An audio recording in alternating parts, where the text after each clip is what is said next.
মুসনাদে আহমদ ইবনে হাম্বলের হাদিস তিনি বলেন, লা ইয়াবলুগান্না হাযাল আমরু মা বালাগাল লাইলু ওয়ান নাহার ওয়া লা ইয়াতরুকুল্লাহু বাইতা ওয়াবার ওয়া লা মাদার ইল্লা আদখালাহুল্লাহু হাযা দ্বীন।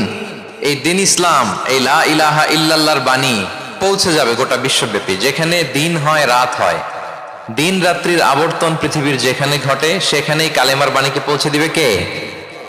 এই পৃথিবীতে এমন কোনো কাঁচা পাকা ঘর থাকবে না যে এই ঘরে লা ইলাহার বাণী পৌঁছাবে না। সুবহানাল্লাহ। পৃথিবীতে এমন কোনো জায়গা থাকবে না, এটা হোক মরুভূমি, হোক জঙ্গল, হতে পারে পাহাড়, হতে পারে কোনো আদিবাসী নৃগোষ্ঠী থাকে, পৃথিবীর এমন কোনো জায়গা থাকবে না যেখানে লা ইলাহার বাণী পৌঁছাবে না। পৌঁছে যাবে।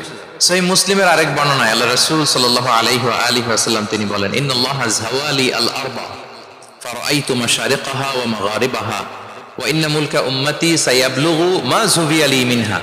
তিনি বলেন, আল্লাহ তাআলা গোটা বিশ্বটাকে ছোট করে একটা রেপ্লিকা বানিয়ে আমার চোখের সামনে তুলে ধরেছেন। আমি পৃথিবীর প্রাচ্য পাশ্চাত্য সবটুকুন দেখেছি, আর আমি যদ্দূর দেখেছি ঠিক তদ্দূর কালিমার বাণী পৌঁছে যাবে। সুবহানাল্লাহ পড়বেন না? তার মানে গোটা বিশ্বব্যাপী ইসলামের সুমহান বাণীকে পৌঁছে দিবে কে? আল্লাহ পৌঁছে দিবেন। আল্লাহর ওয়াদা আর নবী আলাইহিস সালামের ভবিষ্যৎবাণী।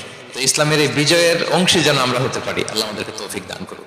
আপনি যদি বর্তমান পৃথিবীর দিকে তাকান, তাহলে দেখবেন যে ইসলামের বিরুদ্ধে এত ষড়যন্ত্র, এত কনস্পাইরেসি, এত অত্যাচার, অপারেশন, এত কিছুর পরেও ইসলাম হচ্ছে world's fastest growing religion right now. পৃথিবীর সবচাইতে গ্রোয়িং রিলিজিয়ন হচ্ছে ইসলাম, সবচাইতে।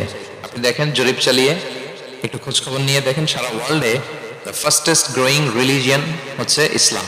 সবচাইতে বাড়ন্ত যেই ধর্মের ভেতরে মানুষ বানের পানির মতো প্রবেশ করছে, সেই ধর্মটার নাম কি? ইসলাম। মানুষ প্রবেশ করছে বানের পানির মতো। আপনি পশ্চিমা বিশ্বে দেখেন, প্রতি জুমাবারে অনেক অমুসলিম, নন মুসলিম, ইহুদি, খ্রিস্টান, এইথিস্ট, সংশয়বাদী, অ্যান্টাগনিস্ট, তারা এসে শাহাদা বাণী পড়ে মুসলমান হয়ে যাচ্ছে প্রতি জুমাবার। নারী পুরুষ নির্বিশেষে, আস্তিক নাস্তিক নির্বিশেষে প্রতি জুমাবারে তারা এসে শাহাদা পড়ে মুসলমান হয়ে যাচ্ছে। এটা তো মসজিদের খবর। রাস্তাঘাটেও আমাদের পশ্চিমা বিশ্বের দায়ীরা রাস্তার মধ্যেও দাওয়াতি কাজ করে, আলহামদুলিল্লাহ। এটাকে স্ট্রিট দাওয়া বলে। এই যে এরকম টেবিল নিয়ে বসে কোরআনের ট্রান্সলেশন নিয়ে, কিছু ইসলামের সহজ সরল বই নিয়ে তারা নন মুসলিমদের সাথে ইসলাম নিয়ে কথা বলে। আর ওরা খুব ফ্রেন্ডলি মানুষের সাথে মেশে কথা বলে, ফলে ইজিলি তাদেরকে অ্যাপ্রোচ করা যায়। তো তাদেরকে অনেকে জিজ্ঞেস করে যে, তোমার ধর্ম কি, তোমার বাবার ধর্ম কি, what do you think about life after death? মৃত্যুর পরের জীবন নিয়ে তোমার ভাবনা কি? তোমার দাদা কোথায় গেল, তোমার বাবা কোথায়, তো চলে গেছে, তুমিও কোথায় যাবা? এইভাবে যখন জিজ্ঞেস করে নন মুসলিমদেরকে, তাদেরকে যখন ভাবাতে ভাবাতে ভাবাতে ভাবাতে ইসলামের বাণীগুলো যখন তাদের সামনে পেশ করে, তারা যখন কনভিন্সড হয়, অনেক খ্রিস্টিয়ান, অনেক জুইশ, অনেক নন মুসলিম ওই রাস্তার ওই দাওয়া কাজের মধ্যে, স্ট্রিট দাওয়াতে ওইখানেই ঘোষণা দেয়, আশহাদু আল্লা ইলাহা ইল্লাল্লাহ ওয়া আশহাদু আন্না মুহাম্মাদান আবদুহু ওয়া রাসূলুহু। রাস্তায় আধা ঘন্টা দাওয়া কাজের মধ্যেই ওরা কনভিন্সড হয়ে মুসলমান হয়ে যায়। হ্যাঁ, ওয়ার্ল্ডস ফাস্টেস্ট গ্রোয়িং রিলিজিয়ন। গোটা বিশ্বব্যাপী এভাবে ইসলামকে আল্লাহ তাআলা ছড়িয়ে দিচ্ছেন, গোটা বিশ্বব্যাপী ছড়ায় যাচ্ছে। কেউ এর অগ্রগতিকে থামায় রাখতে পারবে না, অসম্ভব। দেন কোশ্চেন হচ্ছে, এত এত ধর্ম থাকতে, এত এত ডক্ট্রিন থাকতে, মতভেদ থাকতে, ইসলামের গ্রোথ এত বেশি কেন? গোটা বিশ্বতে দেখি মুসলমানরা মার খায়, ফিলিস্তিনে মার খাচ্ছে, আরাকানে মার খাচ্ছে, কাশ্মীরে মার খাচ্ছে, সব জায়গায় আমরা অপ্রেসড। তারপরেও মানুষের এত অ্যাট্রাকশন কেন ইসলামের প্রতি? ইসলাম থেকে তো মানুষ ভয়ে ভাগার কথা ছিল। ইসলামোফোব যেভাবে তারা ডিজাইন করেছে ওয়ার্ল্ড ওয়াইড, ইসলামের ব্যাপারে একটা ভীতি যেভাবে আন্তর্জাতিকভাবে ছড়িয়ে দেওয়া হয়েছে, এখন তো ইসলাম থেকে দূরে যাওয়ার কথা ছিল, কি বলেন? কিন্তু তার বিপরীতে বানের পানির মতো মানুষ ইসলাম ধর্মে ঢুকছে, লা ইলাহা পড়ে তারা সৌভাগ্যবান হচ্ছে। এর কারণটা কি? আজকে আমরা এই কারণটা উদ্ধার করবার চেষ্টা করবো, যে কেন হওয়ার কথা ছিল ইসলামের কথা শুনলে মানুষ ভয় পাবে না, সে নন মুসলিমরাই ইসলামের সুশীতল সুমহান বাণীর নিচে আশ্রয় নিচ্ছে। এর কারণটা কি? এই কারণগুলো আজকে আমরা বলবো। যে সমস্ত কারণে ইসলামের এই জয় জয়কার, যে সমস্ত কারণে অমুসলিমরা ইসলামের প্রতি অ্যাট্রাক্টেড হচ্ছে, যে সমস্ত কারণে মানুষ অন্য ধর্ম ছেড়ে মুসলিম হওয়ার জন্য পাগল পাড়া, এই কারণগুলো আজকে আমরা একটু অ্যানালাইসিস করবো। এর মধ্যে এক নাম্বার কারণ হচ্ছে, আমার সুপ্রিয় দক্ষিণ কোরিয়া প্রবাসী ভাইরা, এক নাম্বার কারণ হচ্ছে ইসলাম বা ইসলামী যে মতবাদ, এটা হচ্ছে ভেরি ন্যাচারাল। আমাদের ধর্মটা হচ্ছে ভেরি ন্যাচারাল রিলিজিয়ন, এটা খুবই স্বভাবজাত। খুবই স্বভাবজাত, রুচিসম্মত আর কি, পরিবেশ সম্মত, স্বাস্থ্যসম্মত, রুচিসম্মত, স্বভাবজাত।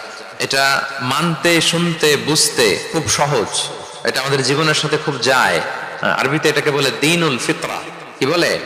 দ্বীনুল ফিতরা, মানে এটা ফিতরাতের ধর্ম। এই ধর্মের উপরই মানুষকে আল্লাহ তাআলা তৈরি করেছেন। এটা যখন সুন্দরভাবে কারোর সামনে প্রেজেন্ট করা হয়, এটা তার কাছে এলিয়েন মনে হয় না, বরং বেশ আপন মনে হয়। এর কারণ হচ্ছে রুহের জগতে আমরা এরকম একটা কনফারেন্সে জয়েন করেছিলাম। সাইয়েদনা আদম আলাইহিস সালামের পৃষ্ঠদেশ থেকে যারা আমরা বনি আদম হয়ে পৃথিবীতে আসবো, তাদের রূহগুলোকে একত্রিত করে আল্লাহ এরকম একটা কনফারেন্সে কভেনেন্ট করেছিলেন, চুক্তি। তিনি আমাদের জিজ্ঞেস করেছিলেন যে আলাস্তু বিরাব্বিকুম, আমি কি তোমাদের রব নই? আমরা তখন স্বীকারোক্তি দিয়ে এসেছিলাম, আমরা বলেছিলাম ক্বালু বালা শাহিদিনা, হ্যাঁ আপনি আমাদের রব। তার মানে রুহের জগতেই আমরা আমাদের রবকে চিনে এসেছি, ইসলামকে চিনে এসেছি রুহের জগতে। ফলে দুনিয়াতে যখন কেউ সুন্দর করে কোনো অমুসলিমের সামনে ইসলামকে পেশ করে, প্রেজেন্ট করে, তার কাছে ইসলামকে বড্ড চেনা চেনা লাগে, ইসলামকে বড্ড আপন আপন লাগে। কারণ ইসলাম তার কাছে নতুন না, সে তো অনেক আগে ইসলামের সাথে পরিচিত হয়ে এসেছে। সুবহানাল্লাহ, রুহের জগতেই সে ইসলামকে চিনে এসেছে, ইসলামের সাথে একটা ইন্টারাকশন তার রুহের জগতেই ছিল। ফলে দুনিয়াতে যখন চমৎকার ভাবে কারোর সামনে ইসলামকে প্রেজেন্ট করা হয়, ইসলামকে তার কাছে অপরিচিত লাগে না, এলিয়েন মনে হয় না, বরং বড্ড আপন আপন লাগে তার কাছে ইসলামকে। ফলে সহজে সে ইসলামকে গ্রহণ করতে পারে। তাহলে এটাকে বলা হয় ফিতরাত। ফিতরাতাল্লাহিল্লাতী ফাতারান নাস আলাইহা লা তাবদীলা লিখালকিল্লাহ। আল্লাহর প্রকৃতির অনুসরণ করো। আল্লাহ বলেন যে প্রকৃতির উপর আল্লাহ তাআলা মানুষকে বানিয়েছেন, আল্লাহর সৃষ্টি কাঠামোতে কোনো পরিবর্তন নেই।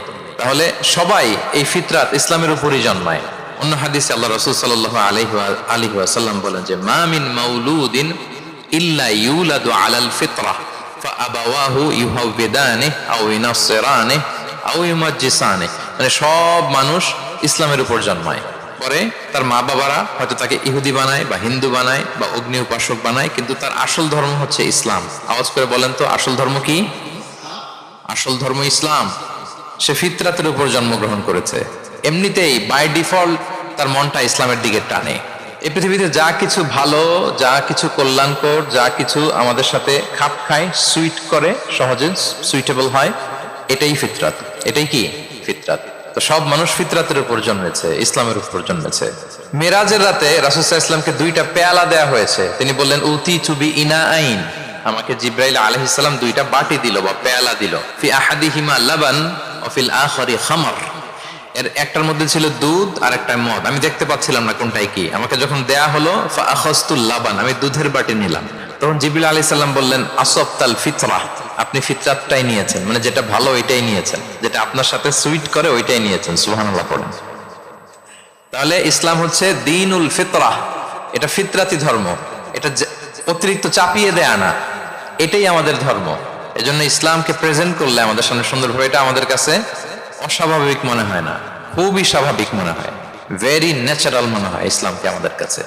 এটা হচ্ছে ফিতরাতের ধর্ম। এই কারণে অমুসলিমরা ইসলামের প্রতি আকৃষ্ট হচ্ছে, কারণ ইসলাম মানা, ইসলাম বোঝা, ইসলামকে প্র্যাকটিস করা মানুষের জন্য সহজ।